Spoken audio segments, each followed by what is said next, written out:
stream from where the yokels grow, and as you can see, we are standing in my kitchen. That's because in today's video, we are going to take these potato slips, clip them from the sweet potatoes, and put them in water to get them to grow roots so they can go into the ground. This is the first time I've ever done this, so I'm taking you along on the journey. So if you all are new here, welcome. If you are returning, I am so glad to see you again. Let's get growing, y'all. All right, y'all, let's get this video started. So the first thing I want to tell you all is I've never grown sweet potatoes successfully. And that's because for the last 2 years, I have been trying to start sweet potatoes in the water way that they do it, where they put it in water, put toothpicks in it, and, you know, submerge it in water and hope it grows some sprouts. I never had any luck with that. So I started doing some research when I knew I was going to try sweet potatoes again this year, and I wasn't going to do it that year, that way. And I came upon Rusted Gardener, and he was showing his method of how he grows his sweet potato slips. And he said that this was the best way that he had success. And boy, was he correct. I will link his YouTube channel down in the descriptions for you, because he has a lot of great tips on a lot of great things. He's just a home gardener just like us. But back to this video. So what I did is I went to Whole Foods and I got 2 sweet potatoes. I thought I bought the same 2 sweet potatoes. They should have been an orange flesh sweet potato. But now that they've grown their slips, one of their slips has purple stems and the other one has green stems. So I suspect they are 2 different types of sweet potatoes. So let me show you how I set it up in case this is something you want to do next year. And again, you can watch his video and get more information. I'm just going to show you real quickly how I did it. I went to Dollar Tree and I got 2 of these disposable baking dishes. They come with plastic lids.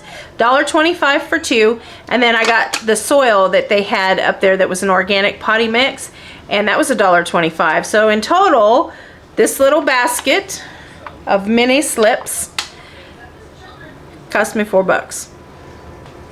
It's a pretty good haul for $4. So I'm going to show you how he says to do it, and we're going to take this journey together. Let me show you the jars that I have. I have 2 different kinds of jars, or 2 different sizes, I should say. They're both mason.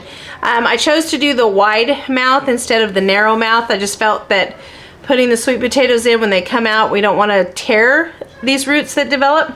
And then I also have a bigger one that I've chose. And then for those of you who follow me on TikTok, you saw me make the banana fertilizer solution. I'm going to do a little experiment in this larger one. I've put a tablespoon of that banana fertilizer solution, and I'm going to see if it causes these roots to grow just a little faster, because the gentleman at Rusted Garden said it takes about 3 weeks, but then on other videos, people have said 7 days. We'll just have to see how it goes. Like I said, we're taking this journey together. So I'm going to move this camera around and kind of point it down. So give me just a second to do that. Okay. You'll see the bottom of the potatoes down here where they're attached, right there. So we're going to take our clippers. He says to, I think I'm going to go for a bigger one. That one's too small. He says, clip them at the potato, which is what we did. Here it is. It's been clipped at the potato. Now, these are several slips here. Now, the next thing he says to do, and you'll see me clipping, he says to snip these leaves at the bottom, because you don't need them. All the way up to right there. And that's about what we need.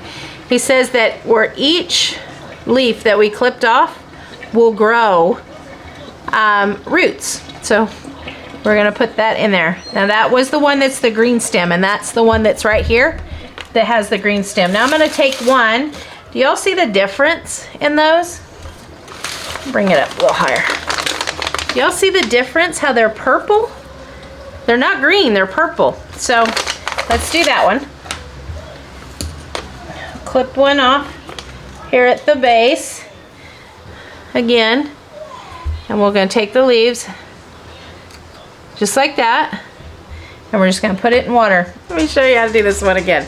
So I guess some of these are just coming right off. You wouldn't have to use scissors, but I'm just choosing to use scissors. So we're going to clip them, clip them, clip them. I actually think I'm going to take that one too. So you see It's a big, long leaf, and we're just gonna put it into the water. Like I said, some of these I'm gonna put in the banana fertilizer, and some of them I'm just going to put into the regular water. And like I said, it's an experiment. We'll see how it goes. Okay, well, I wanted to show you, I've got them all clipped off. I kept the smaller ones in the smaller jars, as you can see. And then the bigger ones, I don't know if you can see in there. Let's see if the camera focus in. The bigger ones already had roots, so who knows? We'll see how it goes. So there they are.